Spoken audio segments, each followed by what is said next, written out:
First episode of the Double Hit Rugby fan show, ran by myself, Harry, and my identical twin, Rob. We are rugby fans, big Glasgow Warrior fans and Scottish rugby fans, and we've been talking about starting this podcast for some time now because we feel that the rugby landscape is dominated by ex-pros and journalists, and we feel sometimes the fans' voice is lost.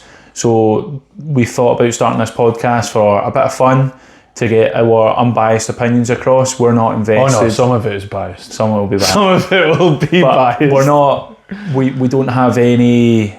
We don't have any attachment to any sponsors or teams or players or anything, so we're able to give our honest opinion on things where sometimes players and ex-pros are not able to do that. Yeah. So you see it, don't you? You see it with like Tom English. He's probably one of the best ones at it because he can interview Gregor Townsend, be absolutely ruthless with him, and then he'll go do it again the next week, and you'll see him again. Whereas I think the ex-pros, they're friends with a lot of these guys, and I think that's a real problem. And you look at football, the amount of people in football that are the fans' voice is so important, and it's the same in all sport, because without the fan, there is no sport. It's not even just, it's all sports, and you look even the UFC and American sports, like it's dominated by fans. It's not ex-players, because in America to become a professional is a lot harder, and I know the players have podcasts over there, but there's so many more fans ones. Huge. So, and it's definitely something that's been missing, and we're hopefully going to take up the mantle and give an entertaining sort of a big product. thing is as well is that me and Harry do this anyway. Like we would be sitting having these conversations. We speak for hours a week about. We were also joined by Harry's dog Lucy. Don't know if you can see her. We spend hours a week doing this anyway, so we thought, you know what, let's put our voices together, let's share it, see what we can do. As we said, we're obviously going to be doing it from more of a Scottish rugby perspective. We're both huge Glasgow fans. Edinburgh's my second favourite team. Watch every game. And then when it comes to Scotland rugby, well, that's pretty die hard. That dictates our emotions. Yeah, and autumn internationals, we'll be able to, we won't miss an autumn international of who's playing in Six Nations again. We'll watch every single autumn international. So I would describe myself as an absolute rugby nose. It's all I do. It's all I like. It's my escape. Rugby is more than a game to me. It is an utter passion. Yeah, and I'm probably a bit more chilled and coming from it from a more sport. Like, I just love sport. But you're a big rugby fan. I'm definitely 90th percentile. Yeah. But anyway, that's our introduction, and this week we're going to cover the recent 1872 matches. We're going to touch on our views around the game being at Hampden, being at Murrayfield. We're going to speak about some fans' perspectives that we had of both venues.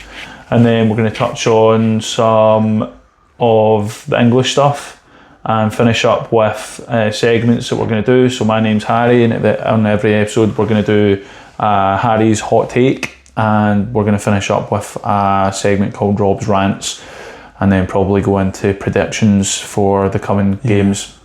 We'll also eventually we'll do like of the weeks. Like we'll say best try. We'll get that at some point. So. Yeah, we'll start with the 1872 Cup games. I didn't go to either of the games just due to work commitments and stuff. I wasn't actually able to make any of the games.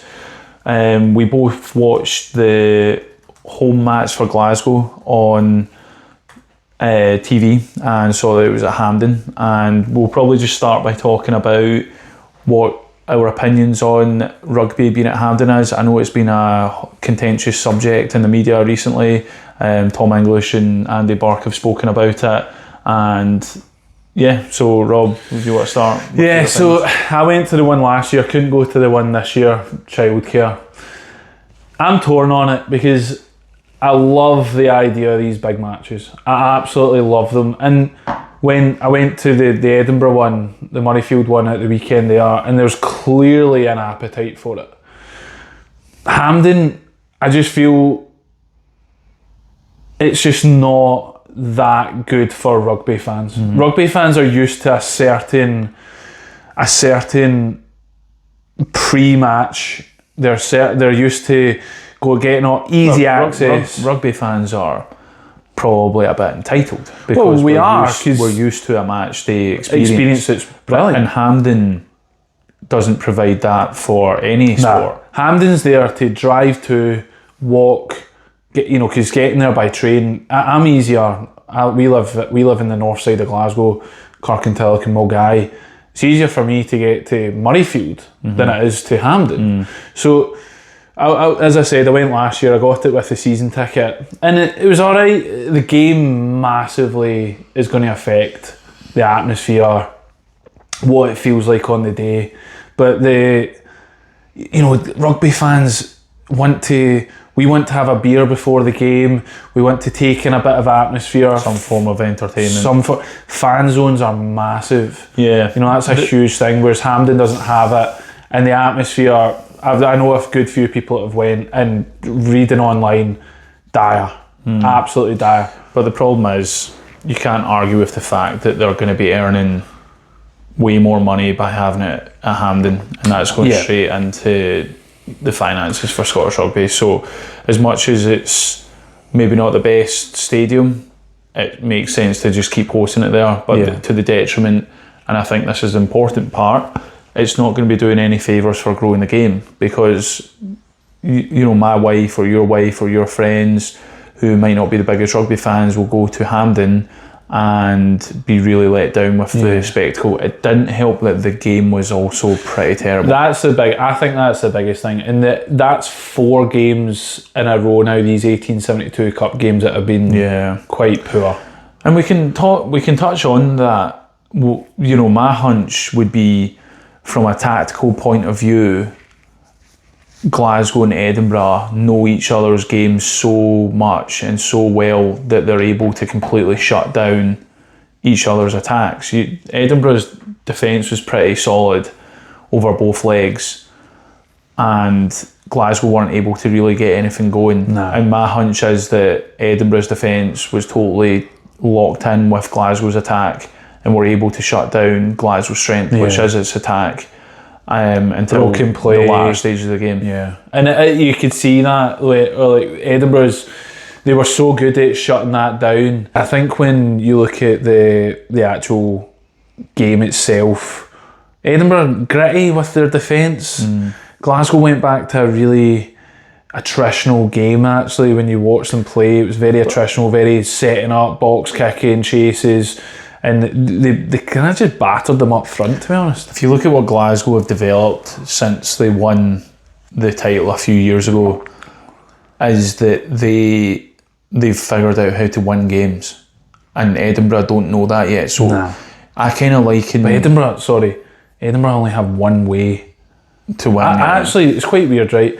So we're obviously Glasgow fans, but I will watch every Edinburgh game. Like, I will watch them play.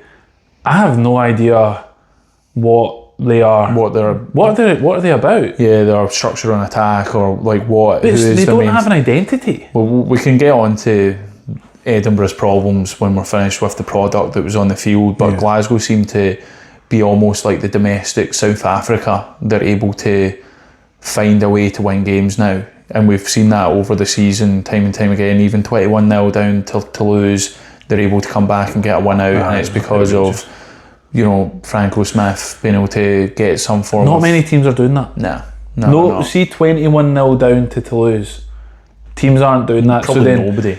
Glasgow have obviously seen how Edinburgh defend, seen something in Edinburgh, and they've went back to that attritional game because they didn't even try to really play it out the back. I think they just knew they could beat Edinburgh that way. Yeah. I mean, touching on it, did you see what Toulouse done to La Rochelle? 60 points they put on them.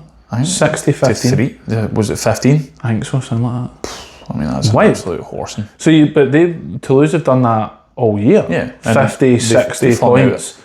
They flung out a full strength team to Glasgow, but the point is that Glasgow seem to just perform really well in these games, and Edinburgh, other than that win against Toulouse, and at the tail end of the season last year, Toulon, sorry, and at the tail end of last season where they seemed to string together a few results to get into the semi-finals. Yeah, and they got the semi-finals of the Challenge Cup. Like they've done last year, they done a few things to demonstrate they're a decent team, but the inconsistencies with Edinburgh, I would honestly hate to be an Edinburgh fan. Oh, and this is so I was saying this to you during the game. It's crazy. They have such a. I think Edinburgh have a bigger fan base than Glasgow. Yeah. Well, I brought up. Was looking at a stat earlier of the average attendances of their games, and Edinburgh is like 2,000 or 3,000 fans more than Glasgow each game. Yeah. This I think it's because they get a few games at Murrayfield, so like obviously 40,000 would have been bumped up their average fan attendance, but they were sitting over 10,000 and Glasgow's at 8. Oh, so that Murrayfield would have bumped it up above the 10,000, I presume, which is great. This is the thing, so like going back to that, I watch every Edinburgh game. They probably are my second favourite team. So these 1872 Cup games, the players try and build it up, and even I see the fans online try to build it up, but I'm also like, it's not like playing Munster. Yeah, there was a wee bit of... There's a bit of gritty. There was a wee bit. It's funny, I saw George Horn giving Liam McConnell a right grilling. But you know what? A bit of a tangent. I want to see Liam McConnell be like, shut the fuck up. Shut up. Like, I want to see that. And apparently he is like that. He's dead aggressive. And you see it in him. He's dead aggressive. But I feel Edinburgh have just never really done much. Ever. Did they get in, was it in 2008 or something, they got into, they had a semi-final match or something against... They got a semi-final and they played, I think Greg Laidlaw was actually playing at the time. In 2008, and they played it in Murrayfield? I think so. And I think that was maybe the biggest game. We should really know that. No, we should. If we're bringing that up, we should know that. Before our time. But anyway, back to the point of like the actual spectacle at the Hampden, it wasn't great. In fact, I would probably say it was actually a pretty terrible game. My brother-in-law went, and he went with new fans, and they said it was dire. Yeah. And I really, it's frustrating because you know, and we both know how much we love this game, like, and how unbelievably good it can be. So when they go and they see that product, it's like, nah. So then you've got, like, is it worth getting those 10,000, because the break-even mark was 10,000 seats, is it worth selling those extra 10,000 seats, which would be a sizable amount extra that they're earning, to the detriment of putting new people off of rugby? It's a hard one, isn't it? Because you think the money they're generating from that's essentially an extra 2 home games, nearly 1.5 home games. So it's a lot of money. Well, we'll get to it as well, because Edinburgh fans are saying they don't want it at Murrayfield. I've seen the Edinburgh fans online saying they don't want it at Murrayfield for the same reason. They hadn't lost a home game since last season. It was May or something was the last time they lost a home game. Edinburgh? Yeah. Was it? Yeah. Other than being at Murrayfield. Oh really? Yeah. So you can see what, from an Edinburgh fan's perspective, because why they want it at the Hive. And it's the same with Scotstoun. It's an absolute fortress. We've not lost there this season. No, we've not. Yeah. No, we've not lost it. I think though, when you look at the numbers, and this goes back, we've actually started talking about the game, we went back to just that. I think 2 big games in a row is just a hard sell. Yeah. I think it would be brilliant if you did Murrayfield, and then you did Hampden in May or something. Because they used to do 3 towards the end of the year. Yeah, it used to be 3, but obviously URC's restructured and stuff like that. I would say, probably my takeaway from the 2 games as a whole, there's not much to actually talk about in the games, I would say. It was a lot of power, it was a lot of grunt. The Hampden one. The Murrayfield one was a wee bit better. Well, not if you're an Edinburgh fan again. No. But my observation, and by the way, when we do this, we're not going to sit and claim as if we are experts by any means on the game. We'll leave that up to analysis, like the pros and Squidge Rugby and things like that. They can be the analysis. We're able to talk about it from a more layman's perspective. Yeah. Someone who, we both played rugby, but we don't know what it's like to play at that level. Nah. But we know tactics, but we don't know it. The super in-depth detail that some analysis will when they know the formations and stuff. And obviously I can see that on the field. So we won't go into super detail, and that's what we want to do. We want to just keep it as a fan's perspective. But when I was there at Murrayfield, my God, Edinburgh, for the life of them, couldn't get that ball out. It's the midfield. It is. Their mid. They don't have one. No, their midfield cannot get the ball. Well, they can't distribute to the two Scottish records try scorers. You've got James Lang playing 12, who, you know, he's never really. He had a short tenure with Gregor Townsend at one point, but he's never really been a standout 12 or centre in Scottish rugby. But he went quite good for Harlequins, but then he's never really been an amazing bolt-on starter. Yeah. They've chopped and changed that midfield, and then they have Matt Curry, who's only kind of just coming on the scene. A lot of people actually won't really know who Matt Curry is. Yeah, he could come good though. That's the thing. He's quite young, so. But imagine Edinburgh had a Stafford McDowell. See, that 12. Yeah. If they had a Stafford at 12, and it was interesting because I went with my wife at the weekend, and she's asking me the questions, and she knows a little bit about rugby, and she's like, how come they don't get out to Darcy? And you could see Darcy Graham getting frustrated, he was and he wanting to get into the ball. Total scraps. He was just wanting the ball, and he was overplaying.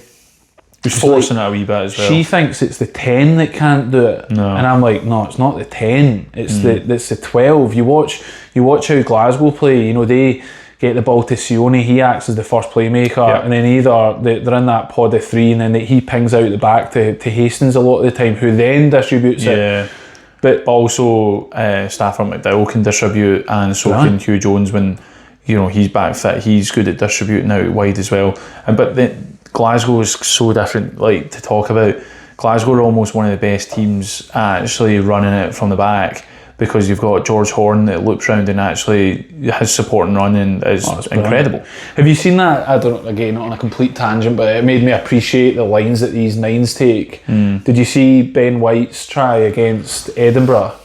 The line he actually took. I actually sent you it. Ben White's against Edinburgh? Ben White, when they were playing against Edinburgh, were playing Toulon. No. He actually is like 20 metres ahead of the ball, and he just knows exactly what's going to happen.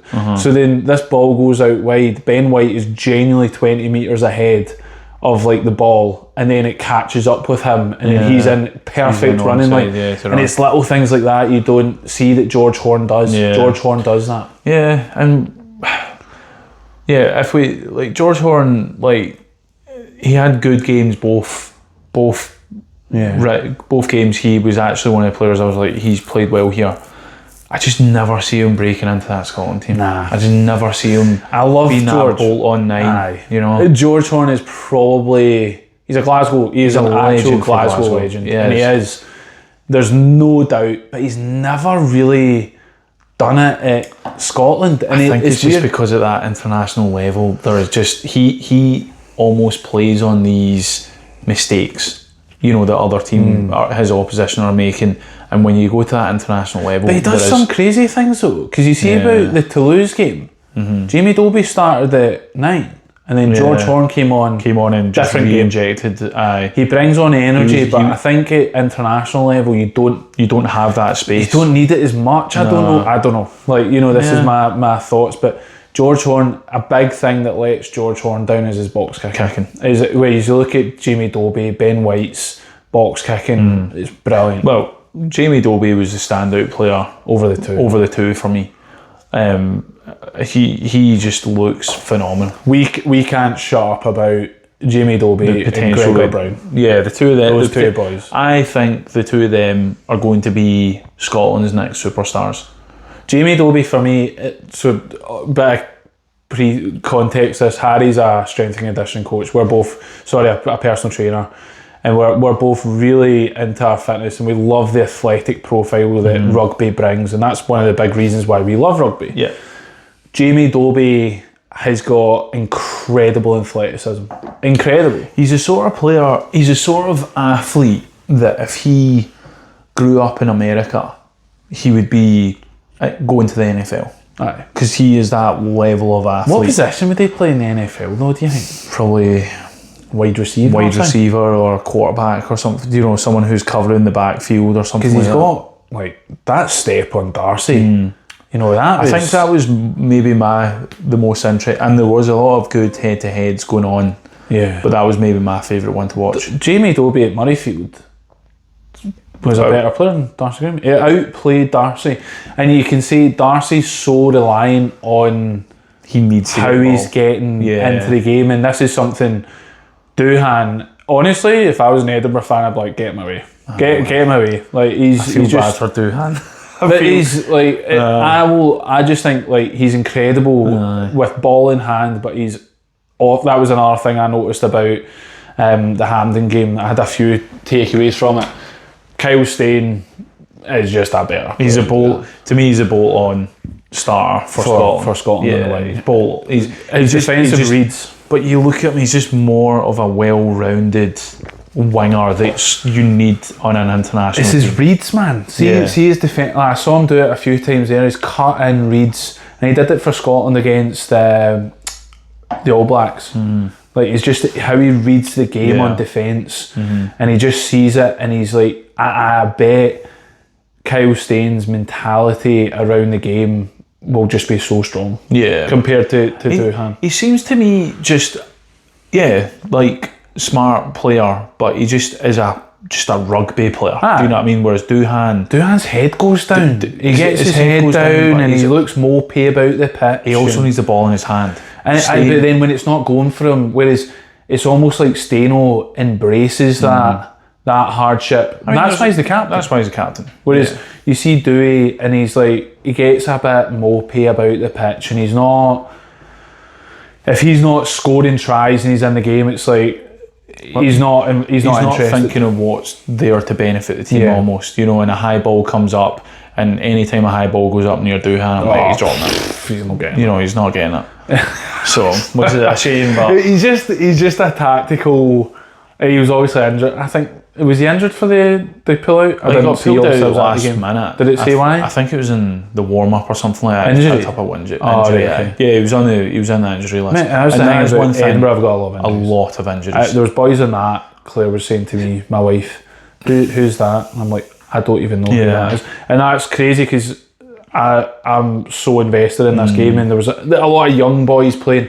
There was talk of the young boy who's assigned to Glasgow just now, who's contracted with Glasgow, and he was apparently got loaned over and was maybe going to play. He was the under-20s 10, and he was apparently going to play as well. Well, it was good to see both the Laffertys getting game time now, and if they come through, like that's great for Scottish future. And they're both sides of the scrum. Yeah, and if they come good, that'd be brilliant. So he's apparently a monster as well, Ollie. I mean, you can see it. He's absolutely huge. 19, he is. Yeah, he's an absolute unit. Aye, and that's exactly what we need. Dan Lancaster. I think he's. What age is he? He's actually older than you think. I think he's like 24 or something. Still pretty young though. Still young, but he looks. I'm just gonna say he looks terrible. Yeah. He's hesitant. I've actually not seen. He's done a few decent things, but in general, he doesn't look like he's cutting the mustard at all. Did you watch any of his games from France? Or highlights, but I don't think he really lit up. He was starting over Farrell, but I think that was down to like politics and stuff. They didn't like the owner didn't like Farrell, but I think. There's a reason why they let him go, and his dad was obviously the coach there at that point as well, but I don't think he's... No. I've not seen anything from him that would think that he's like a quality number 10. And then we've obviously just woken up to that news that Hastos might be away to Montpellier, and you're like, what is going... He's hitting form as well. You know what's frustrating is Glasgow's never... When was the last time solid 10 we had? Probably Finn. It actually will be. Yeah, Finn. Or Hastings before he went. Before he left Gloucester. again, yeah. Or even Tom Jordan, obviously. TJ, but then TJ's you think TJ's not really that out and out 10. You know, he's obviously, he can play 10, he's very good at it, but he's also not that out and out 10 that you're so reliant on. Sorry, I'm just seeing how Dan Lancaster, oh my god, that's a musician that's came up there. Dan Lancaster, rugby. Tom Jordan, I think actually we're noticing now, so 21, he's 24, he's 24. So, you know, he's not, you're kind of hitting your straps a wee bit at this point if you're 24, and you'd be seeing something, you know, that's the same age as Gregor Brown and Jamie Dobie, you know, and you're seeing what they're like just now, whereas you could argue he's not been given that much of a chance, but when he's coming on, he's not looking, just now anyway. The Glasgow pack, definitely, you can see how cohesive the pack is right now. Like they're able to do. Smith has almost implemented this kind of 6-2 split that Glasgow can use, and the injection of physicality that Glasgow can bring on in the second half just blew Edinburgh away. Absolutely. Xander Fagerson is just he's unbelievable. But I mean, talking about athletes, and you know what's crazy is people will see him and they won't automatically like athlete. Whereas I see his fitness levels unbelievable. But just he came on, and I think he came on, and one of his first involvements in the game was a scrum, and he got the penalty straight away against Blythe Lafferty. Absolutely smashed him. Watch this. Because it's like almost like I've been doing this for 10 years. I'm the man. I'm one of the best in my position in the world. He's been around for so long, Xander, as well. Already. Was it? Is he 30 yet? He's like 29. Yeah, he's still not he's not even in his prime. Yeah, but you know, he just kind of laid down the marker to be like, this is who I am. Xander is one of Scotland's genuinely world class players. He's so undervalued. He's so underrated. Yeah. But anyone that knows anything knows that Xander isn't. He's actually, other than Finn, our most important player. Probably. If Xander's not on the pitch, we're not winning the big games against New Zealand, or we can't compete. Even though against New Zealand, Darcy really done a great job. But he could be coming on or for Xander or off. You know, like that should be Xander does 60 minutes and Darcy Ray comes on, you know, for the last 20 minutes kind of thing. But it was great. Honestly, Gregor Brown is just every carry. He was you say Jamie Dobie, I think he was probably my player of the. It's funny actually, the Glasgow Warriors just put up their Warrior of the Month, and it's got to be Gregor Brown. Who was it? It's not. I won't have been picked yet. But it's Gregor Brown, Darcy, Gregor Brown, Jamie Dobie, Kyle Steyn, and Matt Fagerson. And to me, I'm like, it has to be Gregor Brown. Gregor Brown started off as like a pretty set on second row though, but now he played a lot on the flank. You know who he came up? Kind of they two were him and Ewan Ferry. I saw the two of them as like a very similar player, and then Gregor Brown has now just it's next level. He got that chance against France 2 years ago. No, this year in Paris, and I remember he was carrying that ball against that French pack, and I'm like, he is demolished. How does he make those yards? He's just the power of him, man. It's crazy. Maybe it is to do with the height though. Do you know what I mean? Because 6'3". You lose a bit of power the taller you get. Well, it's just like you know, you're easier to tackle. You're easier to break the momentum because your centre of gravity is higher. So Gregor Brown being a 6'3" or 6'2", is he 6'3"? He's not a second row, he's back row. He's a good option for the second row. I think Gregor fancies him in the second row, whereas Franco doesn't. Franco sees him as a... Whereas this is the thing though, if we start as talking about Scotland, we start having more Gregor Browns in the team. Yeah. We have more options, we have better depth. That's how you win games. That's how you well, you just think these boys playing in that back row now, you've got, I mean, it's literally just Glasgow players now. There's no one else in that back row. Andy Christie is kind of in and about there for me. Such a shame what happened to him, man. That was a horrific one, but he's never really. But again, I think Gregor Brown's a better player. So then that starting back row for Scotland. Josh Bailey. He just got his 100th. Was it his 150th cap or 100th cap for Bath? He just got, mate, and the pace he has on he's him, rapid. It's unbelievable. But playing for a team like that, our back, we are doing well in the back row. Yeah. Second row is a wee bit light, but then that's why I think Gregor Townsend fancies him at the. He fancies him as a second rower because I think Scott Cummins, who also is a world class operator, I think him and Gregor Brown are definitely two. I think that will be the Six Nations. You'd like to see Gregor Brown getting utilised in the back row though, and you've got Gilchrist and Max Williamson. This is where second row. We're going to say it how it is on here. This is where I just think like the Edinburgh boys, you want as little as them as possible in that squad. It's such a shame, isn't it? Like, because they've won nothing. No, but it's more than that though. It's talked about a lot. There's something going wrong in Edinburgh. There is something. There's system. It's more. I think it's bigger than Everett as well. I think he's not. He's done. He's not. I think you need to bring in genuinely someone like Michael Checker who's going to shake the system up. They had Richard Cockrell, and apparently that's why John Barclay retired, because he couldn't cut him. He couldn't hack him at all. He just at the end of your career, you probably couldn't be asked for that. Whereas when you're younger and hungry, you take it a bit more. You're probably going to go for it. But I just don't even know. I think Edinburgh is the microcosm of Scotland. Yeah, that's how I view talented players that never deliver. I mean, Edinburgh's squad, they should be easy playoff mix. URC. Mate, they should be competing for the URC. But they're nowhere near it. No, they're nowhere near it. I think they're sitting at 11th going into the break. Yeah, which is a weird stat. Do you know where Glasgow was this time last year? Second. Aye. 3 points different though. Aye. So we're doing it's the bonus points pretty well. We're only 3 points down. But Edinburgh should be Stormers. Do you know where they were last year? Must have been like 7th or something. 14th. Were they? First. Oh, I bet they're looking ridiculous. Yeah. But I think Edinburgh to me should be so much more competitive, doing better. They do Scotland though. They get good wins followed by 3 terrible results. Consistency. Well, they've lost 3 games in a row now. But they win big games. They win some big games. I just think, like, see if you put out a good team to cast away, you're building momentum going into that 1872 Cup games.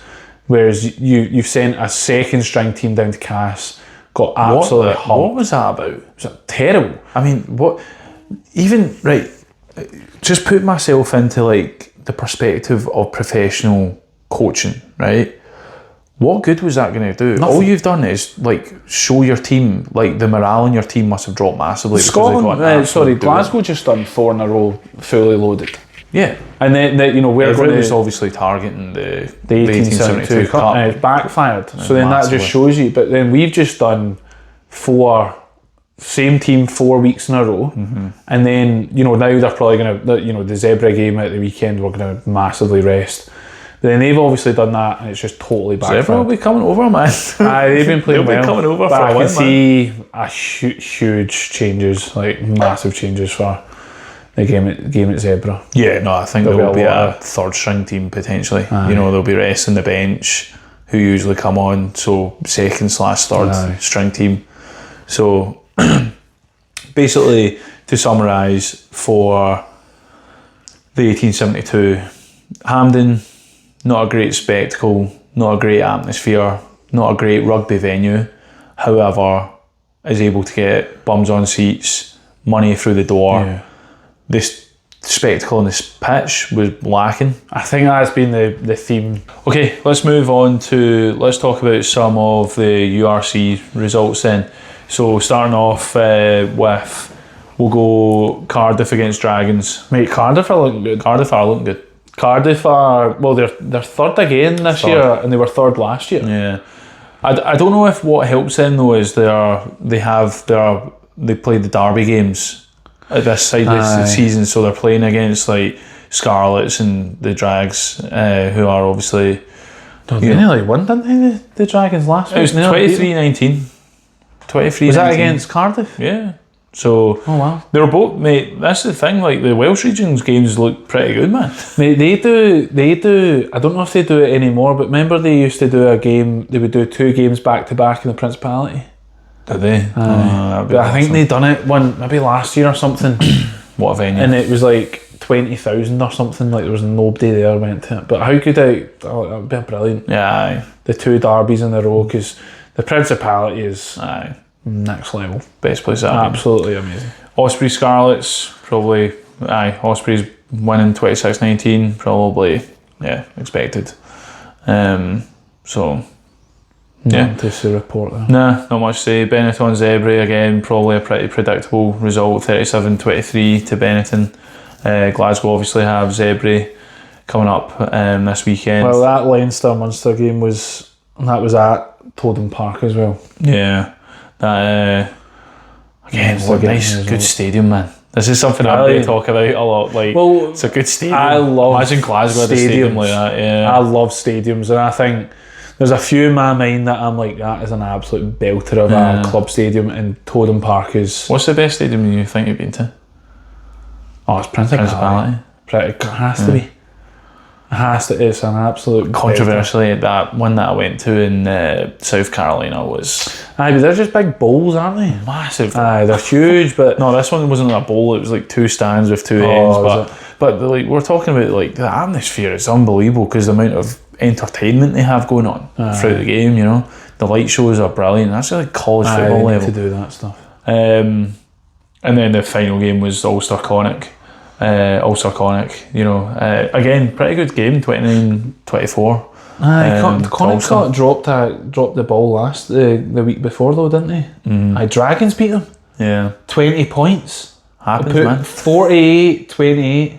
Yeah, No, that's mad getting beat like that off the Dragons. it's the URC is good. It's actually looking shaping up to be, you know, the top 6 are competing. Well, our this year. last run of games is ridiculous because we've got, I think, don't quote me on this, but I know in like a kind of 5-game period we've got Leinster, Cardiff, Stormers, and then Ulster. So that's going to be a real tricky. test. Yeah, Especially, well, I think we've got Leinster at home. And we've got the depth though now. We've got pretty decent We do. depth. That's towards the end. So Edinburgh at the turn of the new year, starting in 11th position, only on 13 points. That's mental. pretty dire. that's crazy. We Who have- have they got this weekend? Benetton at home. Yeah, Surely Mate. they'll get that. you'd like to think so, but Benetton they're sitting in 7th they're going place, alright. man. Benetton are going alright. I know. Well, they beat us at the start of the year, didn't Yeah. they? I mean, just ridiculous last Second game of the minute. season or something. First game Drop of the season. goal, beat Drop us. goal. Fair play to them. Had the cojones to do it. And then we've got Zebra. So predictions. I'm gonna say we'll start with Edinburgh. I'm gonna say Edinburgh will win. I think they should win. How are they scoring? I know, man. Who's scoring? How are they scoring? And it literally, and Edinburgh fans, we are on your side here. But how are they scoring? I know. Like, I'm still gonna go Edinburgh by 5. I'd say Edinburgh by 5 as well. Yeah. I think that's reasonable. I agree with you on that. Glasgow, I think it's gonna be pretty comfortable. I'm gonna say over 15, I'm gonna go 20. 20. Okay. I reckon we'll do well on that. Should we talk about some of the English results then? Yeah, we're a big Prem fan. Love the Prem. I think it's brilliant. It's Really good. The it's product such this a year has good- been tremendous. Man, Exeter, wow, they are doing Yeah, flying. unbelievable compared to where they were last year. Couldn't win a game. I think Leicester are definitely sometimes overhyped for what they can do. They've just got that's another club stadium I love. Welford Road. Welford Road. That's a bucket list for me as well. Yeah. Actually, Welford Road. I'd love to go there. Good rugby fans as well. You know, Brilliant really rugby good fans. rugby fans. Yeah. Now, I think that's why they're just Yeah. Leicester are that old school team that've got A lot of history. Yeah. You know, the boys that have played for them. But even when they like, came up last year, you know, to play against us in the Champions it's a Cup. big game. Yeah, it's like a good game to have against we Leicester. smashed them. We smoke them. Yeah. Do you remember that game? I think we beat them 48-0 or something. Nah. We watched it in Maggie Mays. Oh yeah, we absolutely smoked them. Big Johnny Gray got a big run in.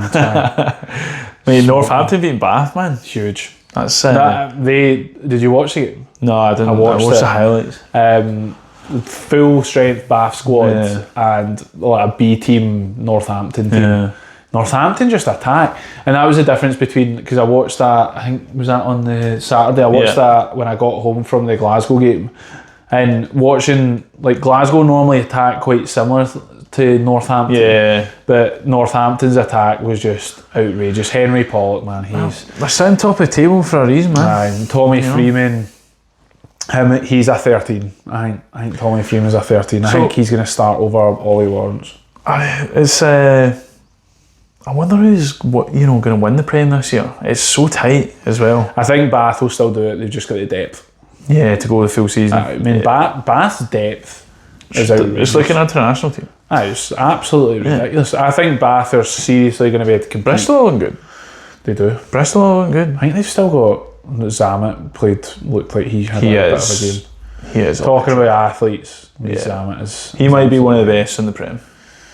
Just ball in hand as an athlete. You know, this is weird because I don't watch. I've not watched too many. I don't know what his defence is like just now. Yeah. But he's playing 15, so he must be all right. Sale are a frustrating team. I mean, I don't. They smokes at Harlequins, and this is something. Harlequins are doing awful. Yeah, they are. But it's something that's frustrating about the Prem is sometimes the inconsistency of the results. Aye. Like, you're seeing Sale, who we went down and absolutely They nearly got us in at the end, but they never looked. They never looked threatening, man. I don't know. But they had just on that Sale game, like they had no one there. Oh man, that is the worst thing about Sale, is that they have their own stadium, but nobody goes to it, and it's like we're sitting here. Do they own that stadium? I don't know. You presume so. They want. I know. I was listening to the rugby pod. They want to get. They've been playing there for years, haven't they? Aye, but they're wanting to get them into, because they're in Salford, aren't they? Yeah, so they're outside Salford. of Manchester. Same as Man U though. Aye, Man U's. I can't I'll put Sale in Man U. Game of the weekend though, I would say is definitely Bath Exeter. I'll be watching that. Oh aye, that's like 2 and 3, isn't it? Yep, 2 and 3. 2 and 3. That'll be the game of the weekend, so we'll make sure to watch that and get a comment on it. Cool. Right, let's move on to our final 2 segments. So Harry's hot take. So my hot take over the last couple of games for Glasgow is that I believe that the starting 2 wingers for Scotland should be staying in Dobie. And I know that Darcy, it's hard to see Darcy because in Edinburgh he's hidden and he always plays electric for Scotland, but going off current form that you see, Dobie schooled him, man. Dobie did school. And under the high ball, Dobie was brilliant. I mean, I'm trying not to be biased, but I think Stano's all day. Like Stano's the first. On, yeah. He's the first winger there. I think it will still be Darcy. I think so as well. But my hot take, I can see that it could be Dobie. Yeah. But I think Dobie. I think we have the best ability for a 6-2 split with That's Dobie. the thing. And that's the notes that I've taken, is that it is unlikely to happen because... Well, it's a hot take. Yeah. Yeah. But with a 6-2 split, you've got Dobie and TJ on the bench who can cover the full backfield between the two of them. So, but he should be starting on form because I just think he needs to be in the... It's weird. Arguably he's better on the wing than he is at 9. I find that a tough pill to swallow because you'd want him at 9. You want him at 9. You want a DuPont 9 player, but I'd say you want Dobie. Yeah. I think arguably he is actually better on the wing, which is quite a weird just call. He's an incredible athlete. He's just rapid. I mean, that try he got at the end. He's good under the high ball. He's got a good boot on him. That try he got at the end. Also, talking about good boots, Ollie Smith. He used to kick dead ducks. Not anymore. Not anymore. He must have been, which is weird because he had a knee injury. Yeah, but he's came back. He's obviously rehabbed really well. Yeah, I really like. I liked him, man. You know what? Even with your hot takes, I think the full back line, other than 9-10, So 11 to 15 could be the Glasgow. You just ruined my hot take for next week. Well, you can bring it up again, because you could totally see Kyle Rowe, Ollie Smith 15 at 15. Yeah. I wouldn't disagree with it. I still think it will be Darcy, because I think the Glasgow, man, this is as well, Darcy Graham should be a Glasgow Warrior. He is a Glasgow Warrior. He should be a Glasgow Warrior. But then there's an argument to be made, do we start sending players over to help Edinburgh, especially midfield players? I mean, like, It's crazy, Stafford over there. but then look at the depth you've got for like that midfield with Stafford. Like, when Hugh Jones has been out, we've replaced him with Stafford McDowell, who's played unbelievable. Yeah, Glasgow Warriors fans wouldn't be happy. No. But wrap that up, the Harry's hot take. We'll move on to the final segment, which is Rob's rants. These are going to be interesting going forward. I feel like there'll these be a wide range. Yeah, I've got two today, and I know I'm wanting one, but I'm going to do two. One of them's pretty short, to the point. See the toilets for women at Murrayfield, absolutely shocking. Like, I know they're trying to do something about it now, and they're obviously, they're wanting to really invest in Murrayfield. Like, there's that idea of covering the full fan village, fan zone, and which would be amazing. So it keeps people there, but like, the women's toilets just need done first. They've been so bad for so long as well. The cute, like, I went with the wife, and if she went to the toilet at half time, she'd have missed 15, 20 minutes the second half. And it seems to be that it's becoming more popular with women as well. Yeah. So they're only and this is the direction rugby actually needs to go in, to get more spectators through, as that demographic of getting more women to the game. But with that, you need to give them the facilities at Murrayfield. Who's designed that back in the day? I don't know. Not had the foresight to look at that. I don't know how many toilets are even in there. I think it's like 4 or something. But you're talking about hundreds of women are going in there at half time. 67,000 at Murrayfield. Yeah. You're talking, what, 25,000 women maybe? Potentially, 20,000. Yeah. At least a third or something. It's pretty bad. And the facilities are terrible. I think they're better down in the fan zone now. But up in the actual concourse in the stadium, they need seriously improvement. And I think that's what they are doing. So that's my first rant. My second one is for the atmosphere killers. See the people that don't want things introduced for atmosphere. So where are you seeing this? Just online, I see it in the forums and stuff. Like, they had that. Well, there's people actively against an atmosphere. Yeah, like, see, Glasgow Warriors fans will complain. Some fans will complain about music being played, and I totally get, like, during the game. Yeah. But see, when there's like long lulls in injuries, or like players coming in and out, water break, whatever it might be, get something going. Like, get get a good DJ on for the Glasgow games, and to get people into it. And then, because they had that pipe band at the Toulouse game, I thought they were brilliant. I was obviously away, so I couldn't watch. I wouldn't go to the game, but watching on TV, I heard it, and I was like, man, that sounds really good. Whereabouts was the pipe band?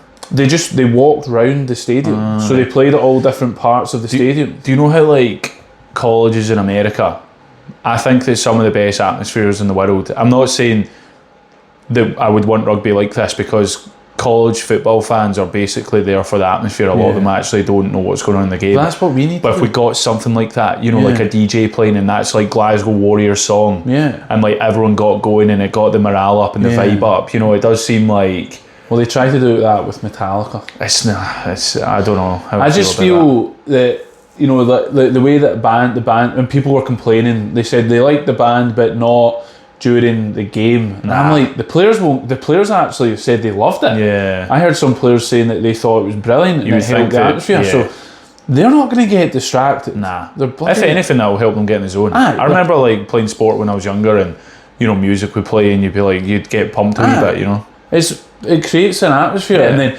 Scotland's one of the places that, because it is, when the crowd gets behind the team, it's good. Yeah. They both feed it off each other. And I just think it's such an important thing that the atmosphere is there for that to happen. Yeah.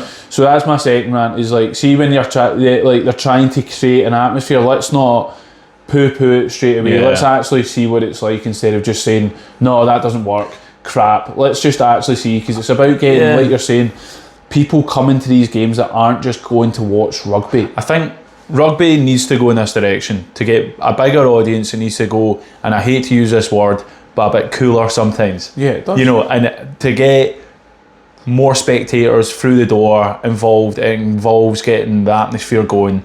That is because if you get the atmosphere going, people that won't go to watch rugby usually will go because they hear about it. Yeah. Remember when Glasgow Warriors won the league in 2015?